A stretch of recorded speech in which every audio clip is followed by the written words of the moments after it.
Meron na naman ako napanood na video mga idol, oh. Kapag nilagay mo daw yung solar sa bubong mo ay mahuhulog. Ano ba naman ang katwiran na hindi naman maganda yan mga idol? Nakakatawa naman. Bubong mo yan, ihayaan mo bang babagsak yan? Yan, late lang naman at ang gaan-ganong solar panel. Magpapakabit ka lamang po ng solar, kukuhaan ka pa ng building permit. Anong klase naman yan mga idol?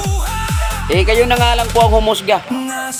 Kasasabi mo lang dito kanina, nagbibigay kayo ng incentive dun sa mga maglalagay ng roof ng solar. Itong katutubo, yes, nahirap pa tayong tulungan yung katutubo natin at dahil nila yan.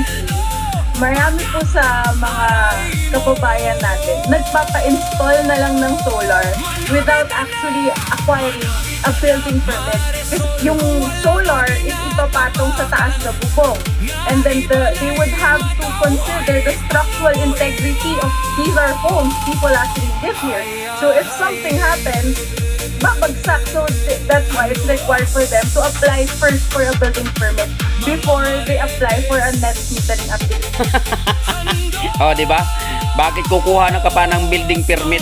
Tatlong o apat na piraso o ilang piraso lang naman yung ilalagay sa bubong mo. Halimbawa, pagpalagay na lang natin 24 volts lang yun. Ilang solar panel lang ba yung nakalagay sa ibabaw? Mapabagsak ba yung bubong mo niyan? Kailangan mo pang kumuha ng building permit mga idol. Parang hindi yun tulong, kundi panggigipit na lang po yun sa ating mga kapwa Pilipino. Ayan na lamang po. Kayo na lamang po yung humusga. Natatawa lang talaga ako dito. Ayan po mga idol, maraming salamat po.